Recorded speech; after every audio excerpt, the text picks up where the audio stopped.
오늘은 시편 40편 1절부터 4절 그리고 8절에 있는 말씀을 가지고 반석 위에 세우는 자라는 하나님의 말씀으로 함께 은혜 받기를 주님의 이름으로 축원합니다.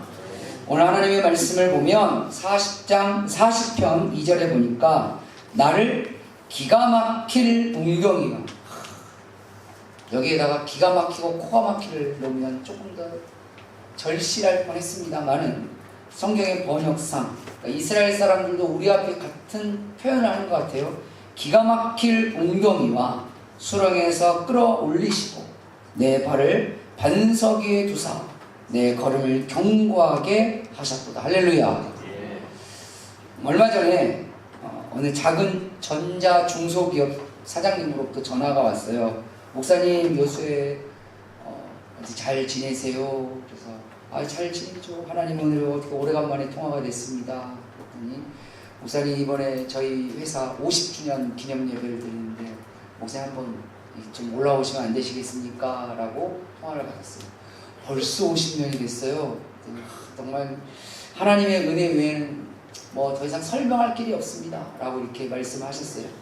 20년 전에 제가 실은 그 교회 신우의 예배를 이렇게 인도하러 몇 년 동안 이렇게 다닌 적이 있어요. 근데 그걸 기억하시고 이렇게, 물론 그 전에도 연락을 주셨는데 이렇게 기념 예배 드린다고 연락을 주셔서 너무 감사했어요. 제가 실은 그 회사를 이렇게 볼 때 큰 회사는 아니에요. 작은 전자 회사인데 실은 IMF 때 저는 제 주변 분들이 그랬어요. IMF 때 결혼식을 한 사람이에요. 실감이 안 나시죠? IMF 때 결혼식 한 사람은 미친 사람이라는 소리를 들었어요.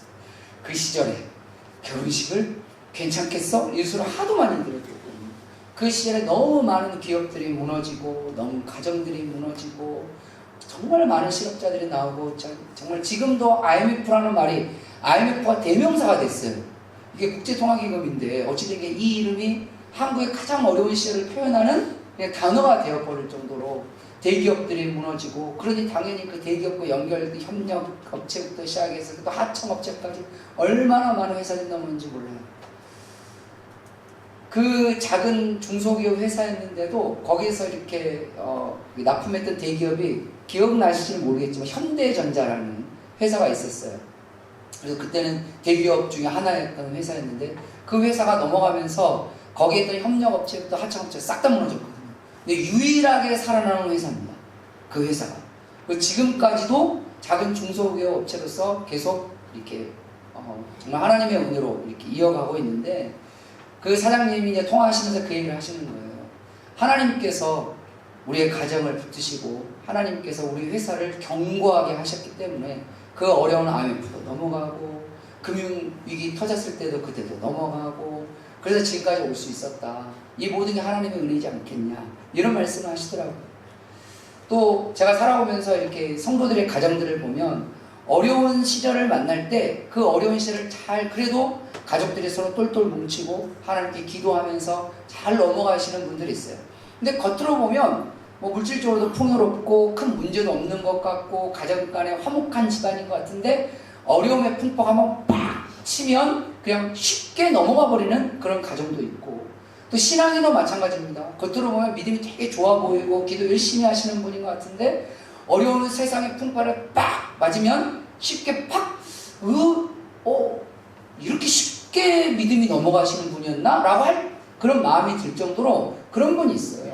근데 반대로 어떤 가정은 항상 투닥투닥 거려요. 굉장히 투닥투닥 거리고, 때로는 저는 괜찮겠나 싶은 생각이 드는데도 어려운 일이 닥쳐도 그냥 뭐 그런가 보다 하고 그냥 조용하게 넘어가는, 그렇게 신앙생활 열심히 하는 것 같이 보이지는 않고 그냥 꾸준하게 신앙생활하고 교회 봉사 한 가지 정도는 하고 살아가지만 그냥 대단하게 보이는 빛나는 그런 모습은 아니지만, 그렇게 신앙생활 하셨는데 세상의 풍파를 얻어맞고, 때로는 직장의 풍파도 얻어맞고, 때로는 주변의 관계 이런 풍파를 얻어맞았는데도 여전히 그 가운데도 잘 견뎌가고 잘 버텨가고 여전히 하나님께 예배하고 여전히 하나님께 기도하고 여전히 하나님을 찬송하는 사람이 있어요. 이 차이가 어디에 있을까? 여러 가지로 볼 수도 있겠죠. 그러나 오늘의 하나님의 말씀을 통해서 따라서 합시다. 하나님께서 반석 위에 세우는 자는 견고하게 버틴다. 할렐루야.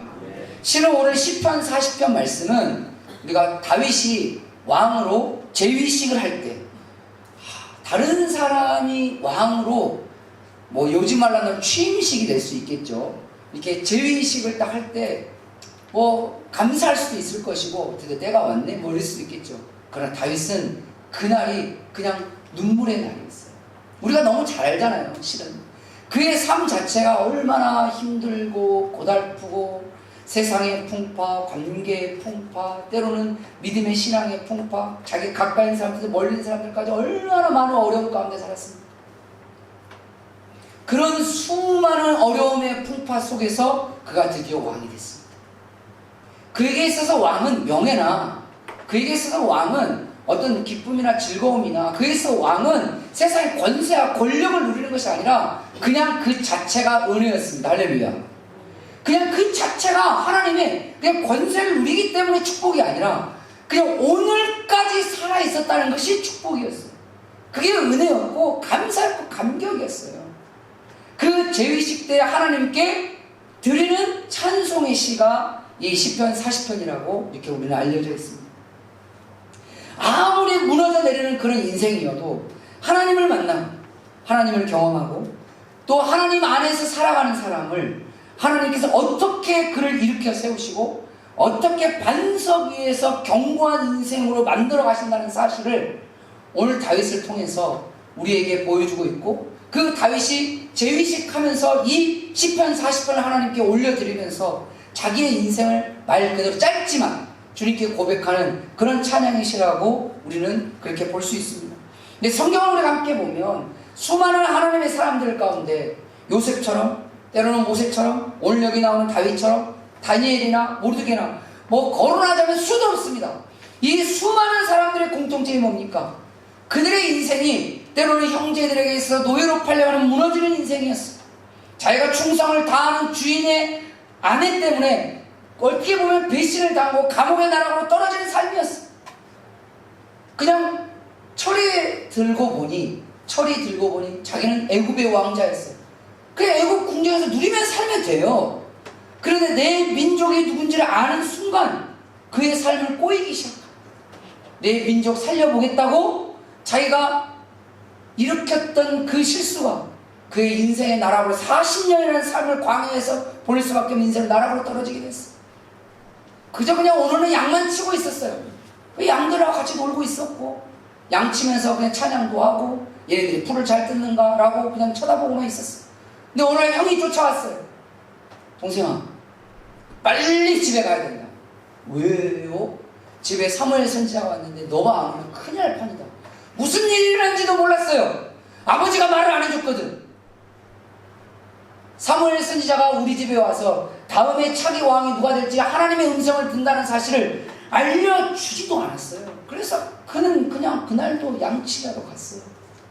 그런데 그날 형에 의해서 집으로 왔다가 처음 본 사무엘 선지자께서 자기의 머리에 손을 얹고 하나님의 기쁨이 임할 자요, 하나님의 은혜가 임할 자요, 다음에 그냥 축복 기도를 받았을 뿐인데 인생이 꼬이기 시작하는 그의 삶이었어요. 포로로 나라가 멸망하고 정말 비참한 마음을 가지고 바벨론으로 끌려갔고 부모와 형제들은 다 전쟁통에 다 생명을 잃고, 그는 바벨론 궁정에서 그래도 믿음으로 살아보겠다고 왕이 만들어놓은 진미 먹지 않겠다고 마음을 정하고 살았습니다. 그의 삶이 얼마나 고달팠습니까? 어떻게 보면 그 나라에서 인정을 받아서 총리까지 올랐음에도 불구하고 음모에, 그 음모도 본인이 알고 있었어요.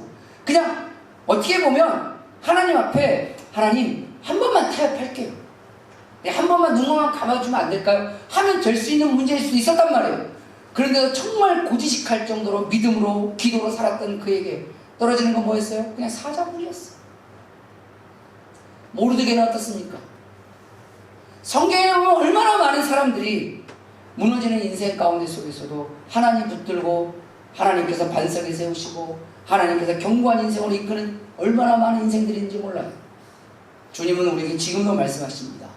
그들이 여러분들이 되시기를 주님의 이름으로 축원합니다. 우리의 삶이 때로는 이렇게 말해요. 많은 얘기들 하죠. 목사님, 하나님 이런 뭐 가정에 이런 일이 있습니다. 직장에 이런 일이 있습니다. 때로는 돈 때문에, 때로는 관계 때문에, 때로는 건강 때문에 수많은 이야기가 있습니다. 네, 맞아요. 그럴 수 있어요. 그걸 부정하거나 공감할 수 없어서 그런 게 아니에요. 그럼에도 불구하고 하나님은 말씀하십니다. 주님을 만나야 한다. 주님을 경험해야 한다. 주님 안에 머물라.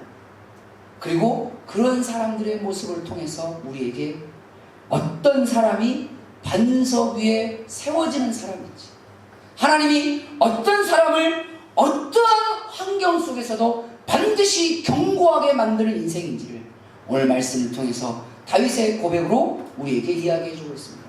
그렇다면 하나님은 어떤 사람을 반석 위에 세우실까요? 첫 번째로 하나님께 부르짖으며 인내하라는 겁니다. 하나님께 부르짖으며 인내하는 자를 하나님께서 그를 마침내 반석 위에 세우시고 마침내 그를 견고하게 만들어 가신 사실을 기억하시길 바랍니다. 오늘 1절 말씀해 보니까 내가 여호와를 기다리고 주님을 기다렸다는 거예요. 그런데 그냥 기다린 게 아닙니다. 성경은 그냥 묵묵히 뭐하니 하나님 나 좀 도와주세요. 하나님 나 좀 도와주세요. 언제쯤 되면 나를 도와주실까요? 이런 인생이 아니라 1절 중간절에 귀를 기울이사 나의 무엇을 부르짖음을 들으셨도다. 할렐루야. 이 말을 시차적으로 보면 이겁니다. 나는 하나님께 부르짖었어요. 하나님 나와 함께 해주시옵소서. 세상 것 주님 저 마음 두지 않겠습니다. 세상을 의지하지 않겠습니다. 오늘 4절 말씀도 그러잖아요. 여호와를 의지하고라는 말이에요. 하나님만을 의지하고 하나님께 무릎 꿇고 하나님께 부르짖겠습니다. 그랬어요. 그런데 하나님이 들으신 것 같지가 않아요. 우리 기도에도 하나님이 들으신 것 같지가 않아요. 우리 간구에도 하나님이 듣지 않는 것 같아요. 아무리 주님께 예배하고 찬송해도 하나님이 별로 나와 공감하지 않는 것 같고 내 마음이 찾아오지 않는 것 같아요. 하나님이 이제는 언제 있을까? 다윗이 그러지 않았을까요? 요셉이 억울하게 감옥에 나락에 떨어졌을 때 그런 마음이 없었을까요? 모세가 자기 민족을 살려보겠다고 해서 결국 미디안 광에 40년을 살았는데 40년 뒤에 하나님이 나타났을 때 그 마음에 배신감이 없었을까요? 그래서 내가 하나님을 위해서 그렇게 했는데. 그래도 오늘 말씀이 뭘 말하는 줄 아십니까? 그럼에도 멈추지 않고 주님을 부르짖었다는 거예요. 주님을 찾았다는 거예요. 왜죠? 기다리고 기다렸다는 말이 그 말입니다.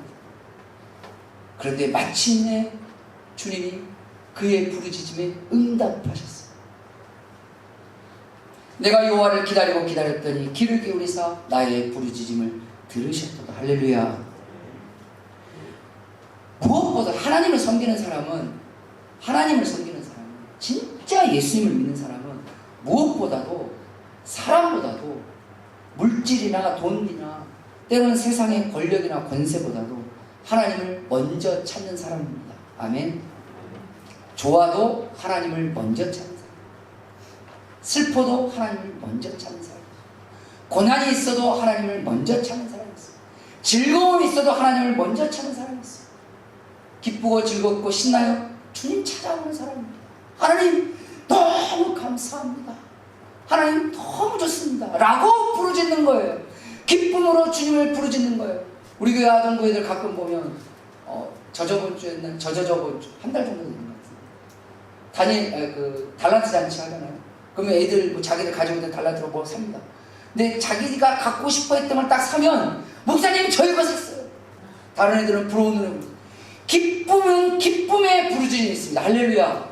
슬프면 슬픔의 부르짖음도 있습니다. 하나님 나 좀 살려달라고, 나 좀 도와달라고, 하나님 외에는 없다고. 때로는 주님이 내 말을 듣지 않는 것처럼 느껴져도 그는 누구를 기다린다? 하나님을 기다립니다. 멈추지 않고 기다립니다. 그게 있네. 그래서 필요한 게 뭐냐면 가장 먼저는 하나님을 찾는 거지만 그 다음에 하나님을 부르짖는 자에게서 가장 중요한 것은 인내가 동반되어야 돼요. 하나님 찾는 것이 우리 삶의 최우선이라면 거기에 붙어서 함께 따라가야 될 게 바로 인내라는 거예요. 그래야 오늘도 주님을 부르짖습니다. 할렐루야. 내일도 하나님을 부르짖습니다. 무엇이? 하나님을 기다리고 기다리는 자들, 주님 앞에 인내하는 자들. 어떻게 보면 신앙이나 세상살이나 견고해지는 사람의 공통점은 인내인 것 같습니다. 하다 보면 힘들어요. 뭐 수능 애들 준비하는 애들 있잖아요. 공부하다 보면 그거 하고 싶어서 하겠어요? 하다 보면 이 더운 여름에 아우 짜증나, 이걸 해야 되나? 그때 기다리고 기다리는 영성을 회복하셔야 합니다. 때로는 내 건강이 너무 안 좋아요. 치료를 받기도 하고 때로는 기도하는데 뭐 이게 언제 될지를 모르겠어요. 그때 오늘 말씀을 기억하십시오. 내가 여호와를 기다리고 기다렸다. 때로는 관계에 슬픔이 찾아왔어요. 부부관계가 안 좋고 직장관계가 안 좋고 친구들과의 관계가 안 좋고 가족 간의 관계가 너무 안 좋아요. 그래서 뭔가를 좀 해보고는 있어요. 내 나름대로 노력이라는 걸 한단 말이에요. 그런데 소망이 결과도 그냥 특별히 뭐 보이는 게 없어요. 때로는 세상 가운데 살아가면서 이것도 시도해보고 저것도 시도해보고, 때로는 사업적인 문제일 수 있어요. 때로는 직장적인 문제일 수 있습니다. 그런데 뭐 결과가 눈에 보이는 결과가 안 보이는 거예요. 때로는 암흑해 보여요. 이게 될까? 이게 뭐 어떻게 될지도 모르겠어. 그럴 때 주님은 말합니다. 넌 지금 나를 찾고 있느냐? 그리고 지금도 나에게 기다리고 또 기다리고 있느냐? 할렐루야. 주님께 나와 부르짖고 주님 앞에 그 부르짖음으로 인내하는 자, 그 인내가 동반되어야 온전한 열매를 볼 수 있다는 사실을 기억하시길 바랍니다. 다윗의 인생이 그랬잖아요. 우리 예수님께서 제자들을 12명을 키우실 때 그들에게 땅끝까지 복음을 전하는 사명을 주실 때 여러분 그 제자들이 땅끝까지 가보기나 하겠습니까? 그런데도 그들에게 큰 비전을 심으시고 어찌 보면 자기들 믿음 하나 건사하기가 어려운 사람들에게 그 어마어마한 비전이 무슨 쓸데가 있었겠어요. 그럼에도 불구하고 주님께서 그들에게 큰 비전을 주시고 지금 당장에 내 눈앞에 펼치지 않아지는 모습이라 할지라도 주님을 붙들고 나아가게 하신 이유는 뭘까요? 하나님은 그의 삶을 통하여 그 주변에 빛을 주고자 한다는 뜻을 기억하시길 바랍니다. 할렐루야. 그래서 너희는 뭐가 되라? 빛이 되라. 빛은 내가 태워서 세상을 밝히는 거예요. 그 다음에 소금이 되라. 소금이 뭐죠? 내가 녹아서 주변을 짜게 하는 거예요. 어떻게 보면 나에게 큰 뭐가 없을 수도 있을지도 몰라요. 그런데 중요한 것은 내가 나를 살리지만 내가 내 가정을 살린다는 사실, 내가 나의 일터를 살리고 내 가족을 살리고 내 교회를 살린다는 사실은 내가 지금도 주님을 부르짖고 있고 내가 지금도 인내하면서 하나님을 찾아가고 있느냐에 달려있는 겁니다. 그래서 다윗을 통해서 이스라엘 나라를 살리신 겁니다. 그러니까 다윗 하나를 살리시려고 하나님이 하신 게 아니라는 사실을 기억하시길 바랍니다. 두 번째로 하나님은 어떤 사람을 반석에 세우실까요? 바로 하나님을 향한 찬송이 살아있는 사람, 하나님을 향한 찬송이 살아나라는 거예요. 기가 막힐 웅덩이와 수렁에 빠진 인생이어도 믿음이 살아있으면 찬송이 나옵니다. 할렐루야. 찬송이 나옵니다. 무조건 나옵니다. 안 나올 리가 없습니다. 다윗이 시편 23편에 하나님께 고백합니다. 여호와는 나의 목자시니 내가 부족함이 없으리로다. 그건 다윗이 왕이 되고 난 이후에 하나님께 올려드린 찬송이 아니었어요. 그 다음에 사망의 음침한 골짜기로 다닐지라도 그가 나와 함께 하시니 해를 두려워하지 않는다. 그 고백이 어떻게 나올 수 있어요? 엄청난 죽음의 위협 속에서도, 요셉처럼 감옥의 나락에 떨어지는 그 상황 속에서도, 다윗처럼 사자굴에 떨어지는 그 상황에 있어서 예수님처럼 십자가에 달려 올리는 그 상황, 하나님을 찾아, 하나님을 높입니다. 하나님을 경외합니다. 때로는 누군가는 시로, 누군가는 노래로, 누군가는 삶의 고백으로 하나님을 높이고 하나님을 찾는, 어떻게 그럴 수 있냐고요? 그런 걸 믿음이라고 합니다. 할렐루야. 그런 걸 믿음입니다. 그 믿음이 그로 하여금 찬송이 입으로 나오게 하는 거예요. 찬송이 고백으로 나오게 하는 거예요. 설거지할 때, 때로는 운전할 때, 때로는 누군가를 만나러 갈 때, 때로는 몸이 아픈 허리를 붙잡고 주여 나를 고쳐주시옵소서 라고 기도할 때 찬송이 나옵니다. 때로는 관계에 틀어짐이 있을 때도 하나님 이 관계 속에서 하나님 회복해 주시옵소서, 그를 붙들고 기도할 때 찬송이 나오는 거예요. 화목해 하시는 그 주님을 찬양합니다. 우리의 삶 속에서 바로 이 찬송을 잃어버리면 기억하십시오. 소망도 같이 잃어버리게 됩니다. 찬송을 잃어버리면 믿음도 같이 잃어버리게 됩니다. 세상 사람들 노래 좋아하잖아요. 그 노래 안에는 희노애락을 다 담고 있잖아요. 그 노래는 이성적으로나 감성적으로나 그 사람의 삶을 주도해가는 경향성을 가지고 있습니다. 찬송은 우리의 영성과 우리의 이성과 우리의 감성을 하나님 안에서 주도한다는 사실을 기억하십시오. 그래서 다윗은 양치길 때도 도망자 생활할 때도 나중에 왕이 되었을 때도 늘 하나님을 찬송했어요. 그 찬송의 노래를 주님께 드리는 걸 너무 좋아했어요. 그 찬송의 노래가 어떻게 보면 다윗의 삶의 중심이었을지도 모릅니다. 그래서 3절 말씀에 보니까 새 노래 곧 우리 하나님께 올릴 찬송을 내 입에 두셨으니 내 입에 두셨으니 많은 사람이 보고 두려워하여 여호와를 의지하여 그 고난 가운데 있으면서도 하나님을 찬송할 수 있다. 이런 사람은 두려워하셔야 합니다. 그런 사람은 세상 무서울 줄 모르는 사람이에요. 오직 하나님만 두려워하는 사람이에요. 하나님만 두려워하고 세상 두려워할 줄 모르는 사람은 하나님이 그를 통해서 진짜 세상이 두려워하는 사람으로 만들어 가십니다. 왜죠? 하나님을 신실하게 두려워하되 내 믿음과 소망을 가지고 주님을 늘 찬송하고 찬양해서 내 영성과 내 감성과 내 이성, 즉 내 전 인격적으로 하나님을 높이고 있기 때문에 하나님이 그런 사람을 세상이 두려워하는 사람으로 만들지 않으면 도대체 누구를 세상이 두려워하는 사람으로 만들겠어요? 누군가는 그렇죠. 자기가 권력을 다 졌어. 세상의 물질을 다 얻었어. 그래서 대기업 회장일 수도 있고 누구는 대통령이었어요. 그래도 세상 사람들에게 비웃음 당하는 사람이 있습니다. 그럼 어떻게 보면 뭐 세상에 권력이 그렇게 없는 것 같고 때로는 세상에 돈이 그게 그렇게 많이 없는 것 같은데도 그 사람의 인생을 보면 사람들에게 두려움을 느낄수록 경외감이 들고 존경심을 받는 사람이 있습니다. 오늘 하나님은 우리에게 말합니다. 그런 사람이 찬양하는 사람이라고. 할렐루야. 주님을 찬양하며 늘 입술 가운데 걸어가면서도 운동하면서도 사람들 만나면서 어디 가서도 귀에 딱 꼽으시고 입술로 부르시고 가정에서도 부르시고 그걸 틀어놓으시고 늘 찬양 가운데 살아가는 그런 삶이 되시기를 주님의 이름으로 축원합니다. 그리고 어떤 사람을 하나님께서 반석 위에 세우실까요? 바로 모든 교만과 거짓을 멀리하라는 겁니다. 할렐루야. 이게 우리에게 참 중요한 것 같습니다. 4절 말씀에 보면 여호와를 의지하고 교만한 자와 거짓에 치우치는 자를 돌아보지 아니하는 자는 뭐가 있다? 복이 있다. 그들을 돌아보지 않는다는 말이 무슨 말일까요? 섞이지 않는다는 얘기잖아요. 그러니까 그 얘기는 결국은 세 가지 각도로 우리에게 이야기하는 것 같아요. 첫 번째로는 내가 교만과 거짓 가운데 빠지지 않겠다. 두 번째가 내 주변에 교만과 거짓이 있는 자들과 멀리하겠다. 그 다음에 마지막 세 번째가 교만과 거짓을 하나님 앞에 심판하겠다는 거예요. 우리의 삶 속에. 왜냐하면 그냥 넘어가죠. 저게 거짓인데 그냥 대충 넘어가는 사람이 있습니다. 그 거짓이 계속 우리를 찾아옵니다. 하나님의 이름으로 심판하셔야 합니다. 할렐루야. 그건 아닌 건 아닌 겁니다. 아멘.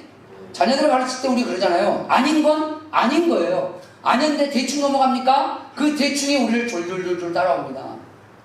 하나님 성경에 보면 하나님이 심판하실 때 하나님 직접 심판하시는 경우는 거의 없습니다.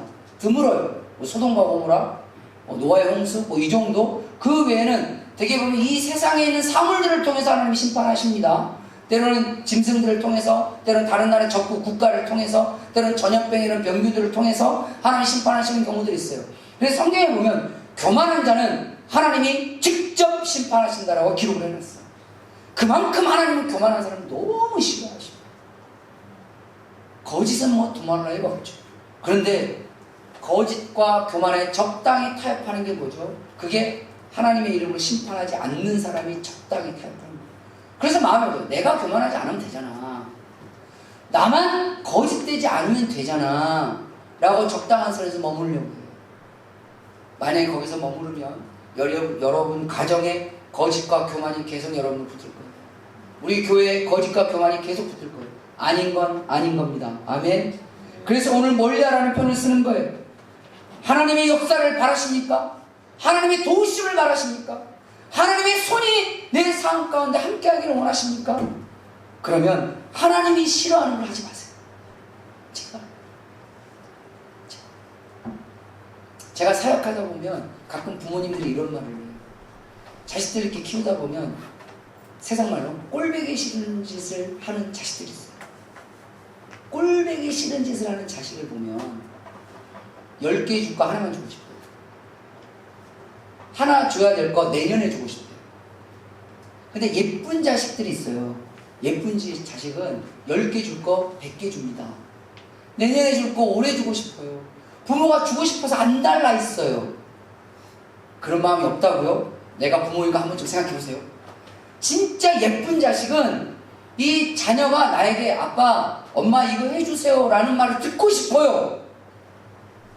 그래서 이 애가 엄마, 아빠 이거 해주세요 라고 하면 오 그래 해줄게 이렇게 나와요. 이게 예쁜 자식이에요. 자녀들이 잘 기억하세요. 꼴보기 싫은 애는 뭘 해달라고 하잖아요. 그러면 야 그게 필요해? 그 얘기를 하셨잖아. 이게 나옵니다. 야 좀 더 덜 쓸 수 있잖아. 최근에 우리 교회 청소년부 애들이 제가 핸드폰 바꾼 것 때문에 너무 기뻐하고 감사했어요. 왜냐면 집에서 엄마 아빠 핸드폰 바꿔주세요. 야 목사님도 갤럭시 S7이다. 요 얘기를 애들이 듣다 보니까 교회 와서 목사님 언제 핸드폰 바꾸세요? 언제 핸드폰 바꾸세요?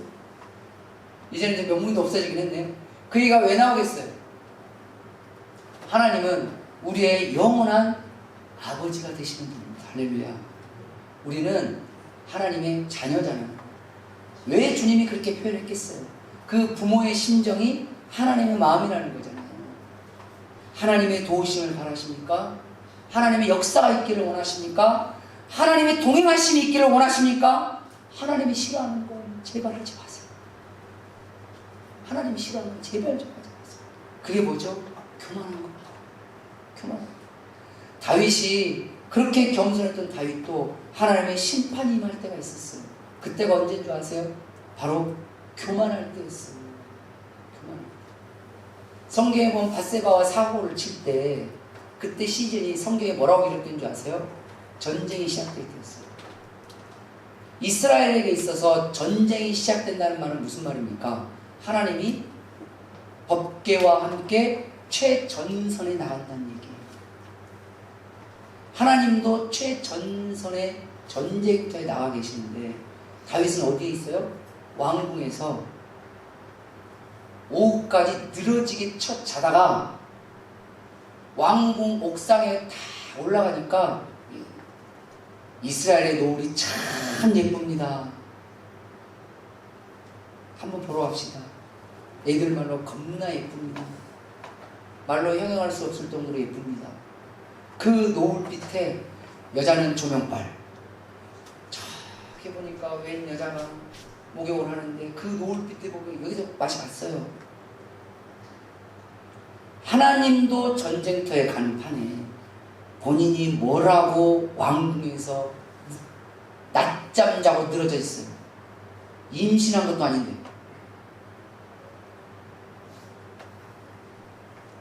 교만한 자는 하나님 심판. 그걸 다윗이 알았어요. 나중 얼마나 하나님 앞에 통했는지 몰라요. 그랬던 그도 나중에 나라가 부강해지고 군대가 강해지니까 이 군대가 나의 힘이라는 마음 때문에 요압에게 명령하대요. 군대 조사하라. 성경의 표현상으로는 인구조사로 되어 있지만 정확히 말하면 군대 조사입니다. 전쟁터에 나가서 싸울 수 있는 20세의 청년들 다 조사하라는 거예요. 성경에 보면 그 교만한 요압도 다윗을 말립니다. 하지 말라고. 왕이 그거 하면 안 됩니다. 근데 다윗이 성경에 보니까 사단이 그에게 들어갔다고 해요. 그 교만하면 따라서 교만하면 누구 말도 안 듣는다. 하나님 말까지 안 들어요. 나중에 그의 아들이었던 솔로몬의 교만이 하늘을 찌를 때는 하나님의 말 귀뚱으로도 안 듣어요. 하나님이 당신의 종을 선지자들을 보내면 다 내쳐버립니다. 더더군다나 솔로몬은 엄청 똑똑한 사람이었어요. 그러다 보니까 말로 선지자를 잡는 거예요. 목사님들은 웬만하면 말빨이 안 지거든요. 변호사하고 붙어도 웬만하면 목사님들 말빨에 잘 안 져요. 그런데 목사를 말빨로 잡는 거예요. 누가? 솔로몬이. 교만이 하늘에 찌르면 자기 나름대로의 원리를 가져. 자기 원리를 가져요. 세상에서 없는 이상한 원리. 그걸 뭐라고 말하는 줄 아세요? 궤변. 이 궤변의 늪에 빠지면 하나님 말씀 절대 안 했습니다. 그에게는 상식도, 그에게는 말씀도, 그에게는 믿음도, 이성도 어떤 것도 통하지 않아요. 딱 자기식 논리만 존재하는 거예요. 그러면 그냥 끝납니다. 하나님께서 우리에게 말씀하십니다. 하나님이 그토록 싫어하는 그 교만을 멀리해라. 거짓은 뭐 두말할 나위가 없죠. 그 교만과 거짓의 마음, 그 교만과 거짓의 언어, 그 교만과 거짓의 행동과 그 생활, 그것이 나에게서부터 내 주변 사람들 그리고 내 가정과 내 삶의 터전에서부터 멀리하시기를 주님의 이름으로 축원합니다. 마지막 네 번째로 하나님께서는 누구를 그리고 어떤 사람을 반석 위에 세우실까요? 바로 하나님의 뜻을 행하기를 즐기는 자입니다. 8절 말씀에 보면 나의 하나님이여 내가 주의 뜻 행하기를 즐기오니 주의 법이 나의 심중에 있나이다. 할렐루야. 여러분 뭐 할 때 가장 즐거우세요? 이제 휴가철이죠. 놀러 가고 여행 가고 날이 너무 더우니까 물놀이도 가고 즐겁죠. 어떤 사람은 먹는 것이 즐거운 사람이 있습니다. 우리 교회 중에 빵을 너무 즐거워하는 애들이 있어요. 빵지순례라고 하죠. 없는 시간 없는 돈 탈탈 털어서라도 빵 먹으러 가요. 왜죠? 빵 먹을 때가 가장 즐겁거든. 어떤 사람은 여행 가는 걸 즐거워하는 사람이 있어요. 1년 내내 자기 허리띠 막 졸라매서 여행 적금 통장 만들어서 막 붓습니다. 그리고 1년 내내 그때 거기를 갈 걸 소망하면서. 왜죠? 그게 그 인생의 즐거움입니다. 때로 사람 좋아하는 사람도 있어요. 제 고향 친구 중에 사람 너무 좋아하는 친구가 있는데 결혼하기 전까지는 굉장히 좋은 친구인데 결혼하고 난 이후로는 되게 나쁜 놈이 돼 있더라고요. 왜냐면 사람을 너무 좋아하는 이것은 그대로 있어서 나중에 재수씨가 저에게 그런 거예요. 목사님, 우리 남편 얼굴 보기가 너무 어렵습니다. 그래서 하루는 그랬어. 얼굴 좀 보고 살자고. 그랬더니 이제는 집으로 데려옵니다. 제가 그랬어요. 야, 친구들은 밖에서 봐라. 야, 내 얼굴 보고 싶대. 나는 친구를 막 보고 싶고. 그럼 어떻게 해야 돼? 친구를 데리고 어디로? 집으로? 제가 물어봤어요. 언제까지 있어요? 근데 이 인간들은 도대체 집이 있는 사람들인지 가정이 없는 사람들인지 헷갈릴 정도예요. 새벽 2시, 3시까지 저 거실에서 지그들끼리 뭘 하는지 하하호 하고 그 다음날에 출근을 해야 되는데 사람들이 저렇게 좋은지. 사람 만나는 게 정말 즐거운 사람도 있어요. 뭐 아이들 보면 연예인 좋아하는 친구도 있고 뭐 노래들 즐기는 뭐 어떤 사람 취미죠. 낚시, 뭐 골프, 뭐 등산 뭐 이런 거. 이 세상에 어떻게 보면 즐거운 게 참 많습니다. 누가 그러더라고요. 근데 유일하게 교회는 참 안 즐겁대요. 세상에는 재밌는 게 너무 많은데 교회는 너무 재미없어서 교회 그냥 싫다고. 그래서 제가 물어봤어요. 하나님은 계시는 것 같아. 하나님 계시는 것 같긴 하대. 근데 교회는 왜? 재미가 하나도 없어. 옆에 분한테 이렇게 했어요. 세상을 재미로 살지 말고 가치로 살자. 할렐루야. 그런데 진짜 복받은 사람은 어떤 사람일까요?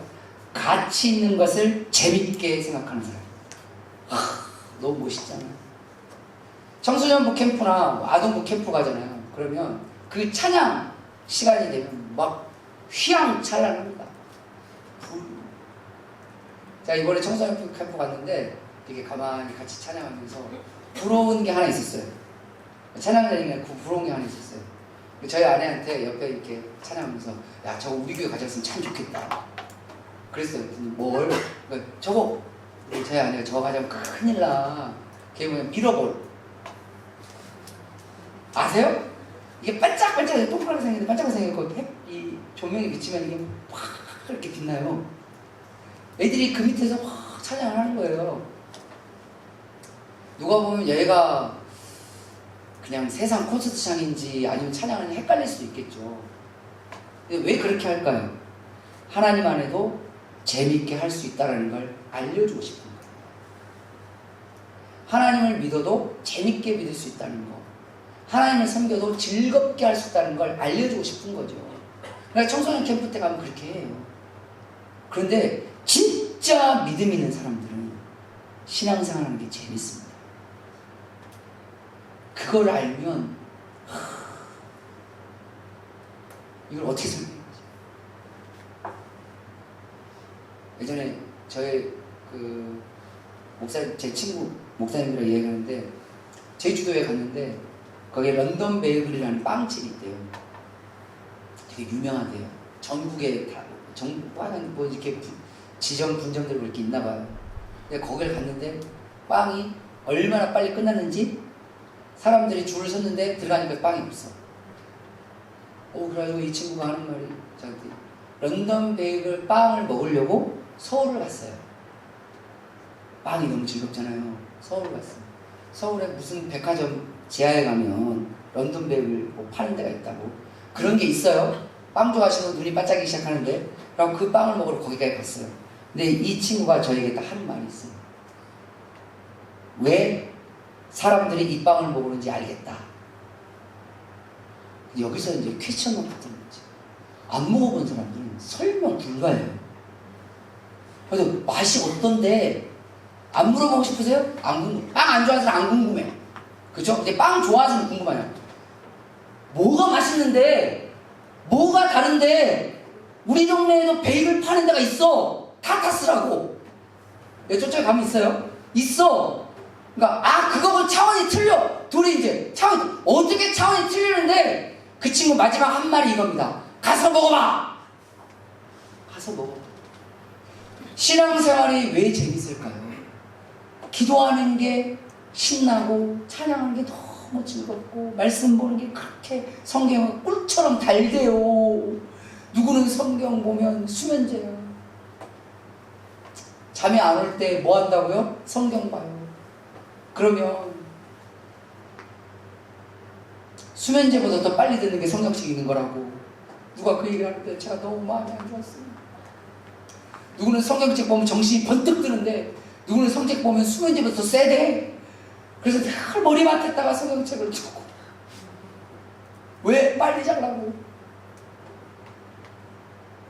거기에서 즐거움과 기쁨과 재미를 느끼는 건 이건 우리의 이성적인 말로 설명할 수는 없어요. 그러나 기억하십시오. 그렇게 되면 주님이 여러분들 가운데 역사하십니다. 할렐루야. 그 말씀이 우리를 이끌어. 내가 내 인생을 못 끌고 가도 하나님이 나의 삶을 끌고 가십니다. 다윗의 삶을 보세요. 다윗이 자기의 삶을 끌고 갈 것은 볼세 죽었어요. 하나님이 그의 삶을 끌고 가십니다. 그걸 다윗이 알았을 때 때로는 다윗이 이성적으로 보면 이건 망하는 길이야. 하지만 하나님이 그렇게 하라. 그러면 나를 신뢰하지 않고 하나님의 말씀을 신뢰할 수 있는 사람이 되는 거예요. 왜? 하나님의 뜻을 행하는 게 너무 뭐하니까? 즐겁거든요. 고난 가운데 있어도 하나님 이렇게 하라고 하는데 하나님 제가 왜 이런 고난이 있어야 돼요? 이런 것이 아니라 고난 가운데도 이 말씀대로 하는 것이 즐겁거든요. 그러니까 굴에 숨어들었는데 그 굴에 사울왕이 약간 그렇지만 적나라하게 표현하겠습니다. 사울왕이 똥 싸러 굴에 들어왔어요. 그때 다윗왕 주변에 있던 신하들이, 그때는 신하가 아니죠. 그냥 같이 다니는 애들이죠. 하나님이 저 사울왕을 죽이시는 저러의 찬스를 주셨다. 이걸 성경적인 표현으로 하나님이 당신의 손에 그를 주셨다는 뜻이잖아요. 그때 다윗은 하나님의 말씀을 이야기합니다. 주님이 기름 부은 자를 어찌 내가 손이 되겠느냐. 주변 사람들은 그럴 수 있어요. 바보야? 대적을 제거할 수 있는 절호의 기회가 왔는데 저걸 성경 말씀을 가지고 살려? 바보야? 내가 이런 다윗을 내가 따라야 되나? 라는 생각이 안 들었겠습니까? 그런데도 다윗은 절체절명의 상황 속에서도 하나님의 말씀, 하나님의 뜻을 행하기를 즐거워했어요.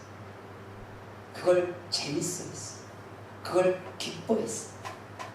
그걸 가르쳐 주려고 아동부에서 달란트 잔치도 하고 막 이런 거예요. 암송형 이거 준다, 저거 준다.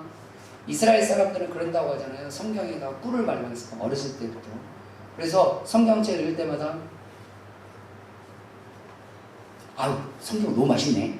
이걸 그냥 아주 애기했을 때부터 2살, 3살 때부터 이걸 세뇌시키는 거예요. 그렇게까지 해서라도 하나님의 말씀은 너무 좋은 거고 즐거운 거고 단 거고 재밌는 거라는 걸 심어주고 싶었던 거죠.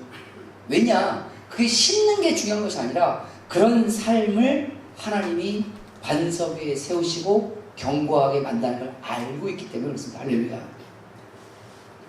하나님은 하나님의 뜻과 하나님의 법을 마음에 두고 그 행하는 것을 즐거워하는 인생을 반드시 반석 위에 세우셔서 견고하게 이루신다는 사실을 기억하시기 바랍니다. 오늘 하나님의 말씀을 통해서 다윗이 왕의 재위식을 할 때 얼마나 감격이었겠어요. 그냥 그 자체가 눈물이었습니다. 감사하기도 하고 지금까지 살았던 삶의 여러 가지 궤적들을 생각하면서 하나님을 향한 그 은혜였고 능력에서 말하겠죠.